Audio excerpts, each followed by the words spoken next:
ব্যাংকার অনেকেই বিভিন্ন পর্যায়ে দায়িত্ব পেয়ে প্রিজাইডিং অফিসার থেকে শুরু করে হয়তো ছোটখাটো দায়িত্ব পেয়ে পুলিং অফিসার পর্যন্ত করতে পারে।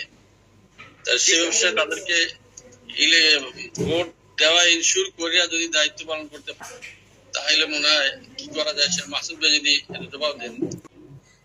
আমি খুবই সংক্ষেপে কয়েকটি বিষয় একটু আপনাদের সামনে তুলে ধরার চেষ্টা করব। যদি আল্লাহ তাআলা পছন্দ করেন তাহলে হয়তো আপনাদের কাজে লাগতে পারে এবং দুনিয়ার কল্যাণ পরকাল মুক্তির জন্য যেন আল্লাহ সুবহানাহু ওয়া তাআলা এটা কবুল মঞ্জুর করেন।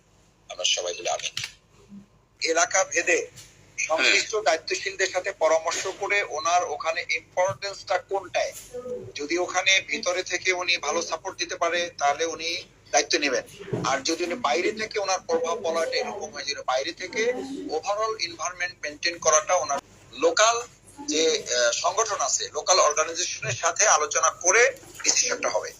মানে ঢাকা মহানগরী যে 7টা আসন, এখানে একই ভাবে ধরেন এখানে প্রার্থী, তারপর প্রার্থী আসন পরিচালক, আসন নির্বাচন পরিচালনা কমিটি, সেখানে আপনি একটু কথা বলে নিতে হবে বা আপনি একটা তালিকা ওনারাই দিবে বা লোকাল আমাদের থানা দায়িত্বশীল যারা আছে তাদের মাধ্যমে আপনি একটু জেনে নিলে হবে যে আমি তো এই জায়গায় আছি, এখান থেকে আমি যদি ভোট কেন্দ্রের ভিতরে থাকি তাহলে এক ধরনের সুবিধা হবে, আর যদি আমি ভোট কেন্দ্রের বাইরে থাকি তাহলে এক ধরনের সুবিধা হবে। এমন যদি হয় ভোট কেন্দ্রের বাইরে যদি ওনার নির্বাচনী এলাকার বাইরে যদি দায়িত্ব দেয় সেক্ষেত্রে আমার মনে হয় না নিলেই ভালো। না ওটা যাওয়া যাবে না, ওটা যাওয়া যাবে না। জানারই ভালো। ঠিক আছে, এটা তো নির্বাচনী এলাকার বাইরে হলে ইন জেনারেল তাদের যাওয়া যাবে না। নির্বাচনী এলাকার মধ্যে হইলে সেক্ষেত্রে আমরা নির্বাচন পরিচালকের সাথে একটু আলোচনা করে ঠিক আছে, ইনশাআল্লাহ 1 নাম্বার গেল। আর দ্বিতীয়